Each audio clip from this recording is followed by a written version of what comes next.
Sir, science ಹೇಳುತ್ತೆ 1 ಇಂಚು ಮಣ್ಣು ಇಡೀ ಭೂಮಂಡಲದ ಮೇಲೆ ಬರ್ಬೇಕಾದ್ರೆ 1 ಮಿಲಿಯನ್ ವರ್ಷ ತಗೊಳುತ್ತೆ. 1 ಇಂಚು ಮಣ್ಣು ಆಗ್ಬೇಕು ಅಂದ್ರೆ ಇಡೀ ಭೂಮಂಡಲದಲ್ಲಿ ಇರ್ತಕ್ಕಂಥ ಸರ್ಫೇಸ್ ನಾವು ತಗೊಂಡ್ರೆ it takes 1 million years.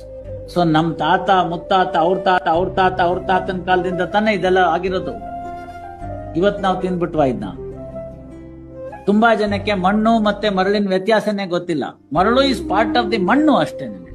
Organic ಎಲೆಗಳು, ಹುಳುಗಳು, ಪ್ರಾಣಿ ಪಕ್ಷಿಗಳು ಸತ್ತಿರೋದು ಇವೆಲ್ಲ ಸೇರಿ ಕೊನೆಗಾಗೋದು ಮಣ್ಣು.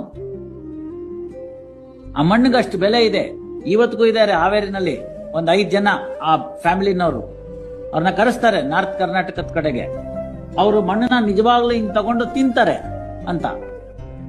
ತಿಂದ್ಬಿಟ್ಟು ಇದ್ರಲ್ಲಿ ಇಂಥ ಬೆಳೆ ಹಾಕು ಅಂತ ಹೇಳ್ತಾರೆ ಇವತ್ತಿಗೂ. What A knowledge!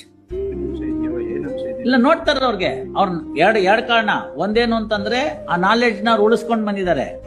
ಉಳಿಸ್ಕೊಂಡ್ ಬಂದಿರೋದ್ರಿಂದ ಅವ್ರ DNA ನಲ್ಲಿ ಆ ರುಚಿಗೆ ಯಾವ್ದು ಬರುತ್ತೆ ಅನ್ನೋದು ಗೊತ್ತಾಗಿದೆ.